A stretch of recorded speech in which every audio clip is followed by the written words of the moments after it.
Tadi yang ada di login.blade.php, saya Ctrl A, lalu saya hapus semuanya isinya. Lalu saya copy paste script yang ada di sini ya.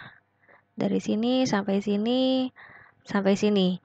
Copy paste-nya bertahap. Per halaman ya, jangan langsung semuanya kalian copy paste. Ini sudah nyambung sama CSS-nya, jadi mungkin agak pusing ngelihatnya ya. Intinya, tadi kan tampilannya masih berantakan ya, tampilan loginnya. Belum ada template-nya. Kalau sudah dibuat seperti ini, mengikuti script yang ini, mungkin ini adalah beberapa yang bisa kalian pahami ya. Kalau kelas div dan sebagainya ini udah nyambung ke CSS-nya, dan gambarnya kan tadi image, ini ada logo UBSI, udah dimasukkan ke dalam folder aset yang tadi. Ini tinggal dipanggil aja semuanya. Ini metodenya post, form metodenya post, actionnya kemana? Ke form login. Lalu di sini kita akan membuat untuk email, lalu ada password,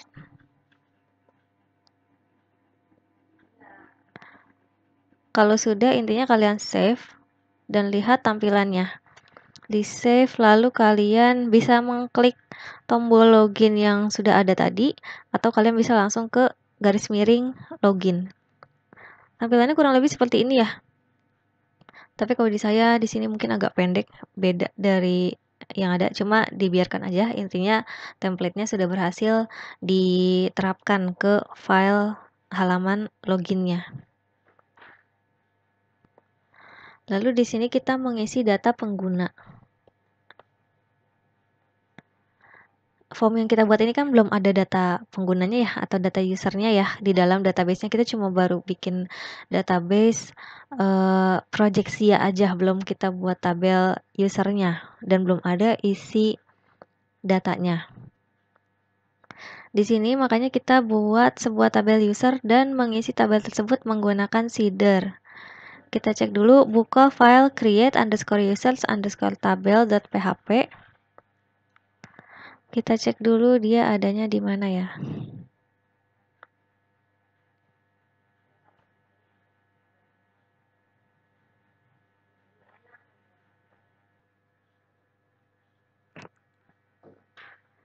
Seperti yang diberitahukan di sini.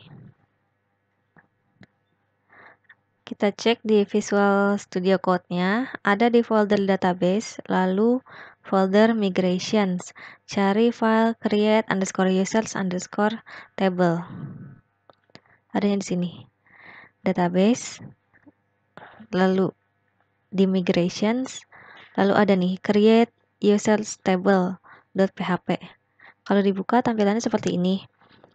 Ini sebenarnya udah ada ya, udah dibuatin sama dia, tapi kita akan buat agak berbeda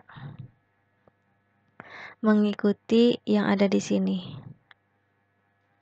Yang diubah ininya aja kok. Kan kalau ada yang sama dibiarkan. Tapi kan di sini habis email unique username ya. Kalau yang di sini adalah timestamp. Nah, ini intinya kita ubah. Kalian ubah sesuai yang ada di sini. Sampai sini diperhatikan. Kalian cek, disamakan. Ini saya samakan dulu.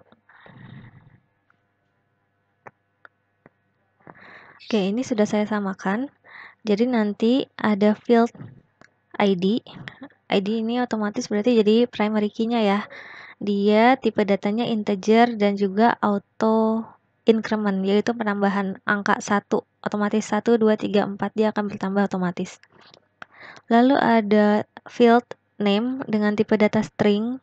Kalau misalnya di PHP MyAdmin-nya mungkin sudah berubah jadi varchar. Lalu ada email, emailnya harus unik, jadi satu orang hanya punya satu email kan ya, nggak bisa dipakai lagi emailnya oleh orang lain. Jadi isian emailnya harus unik, dia tipe datanya string juga. Lalu ada username, username-nya juga harus unik. Seperti username Instagram atau Twitter itu kan harus unik, nggak boleh sama. Dia tipe datanya string juga atau varchar. Lalu ada password, passwordnya string. Ini otomatis kalau script yang dari sananya, yang dari Laravelnya tanda petik ya, kutip C1. Tapi kalau yang kita buat itu tanda kutip 2, ini sama aja.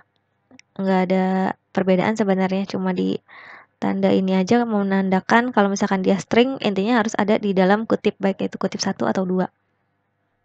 Lalu di sini ada roles. Roles-nya apakah dia berperan sebagai apa? Apakah dia admin atau user biasa? Gitu. Lalu ini ada address, alamat. Kalau alamat misalnya panjang gitu ya, isiannya, makanya dia menggunakan teks, tipe datanya bukan string. Lalu di sini ada phone, nomor HP, di sini pakainya string. Lalu ada status. Statusnya di sini tipe datanya adalah enum ya. Tipe data enum itu hanya berisi 2 pilihan. Jadi ada aktif dan inaktif. Kalau kita misalnya kayak statusnya kita ganti misalnya jadi jenis kelamin. Jadi pilihannya cuma 2, ada laki-laki sama perempuan. Jadi kalau enum itu memilih salah satu. Jadi harus kita kasih pilihannya apa, dan itu hanya ada lebih dari 1. Intinya sih kayaknya sih lebih dari 1. Biasanya sih umumnya 2 ya. Lalu di sini ada timestamps, yaitu waktu dibuat dan juga waktu diupdate-nya, otomatis nanti tersimpan datanya. Kalau sudah, kita save ya. Ctrl S. Lalu di sini setelah disimpan, dijalankan perintah php artisan migrate melalui terminal untuk mengeksekusi pembuatan tabel users ke dalam database-nya. Kalau berhasil, nanti tabel users-nya akan muncul strukturnya atau struktur tabelnya seperti ini. Kita coba dulu php artisan migrate. Sebentar, ini kita close dulu deh.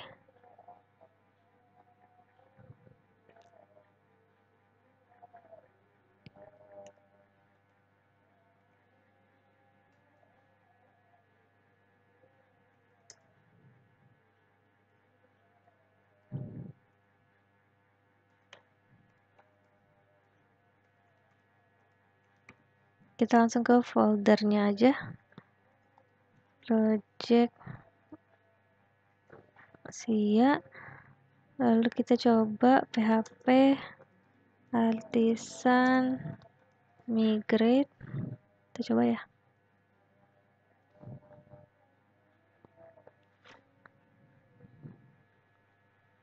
Sudah sukses.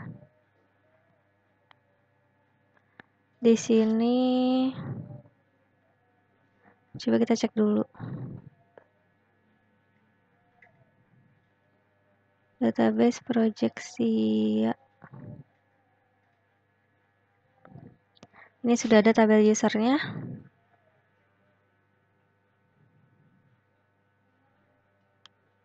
Strukturnya ini ya, sudah ada ya. Ini dia ID-nya tadi. Ini dia ternyata big integer dan dia auto increment, yaitu dimulai dari angka 1. Kalau ada record selanjutnya, data selanjutnya yang ditambahkan, otomatis dia increment atau menambah 1. Jadi angkanya 2, 3, 4 dan selanjutnya. Lalu untuk mengisi tabel kita menggunakan seeding ya di sini. Buat file seeder baru melalui terminal. Di sini nama seedernya adalah pengguna seeder. Kita coba dulu.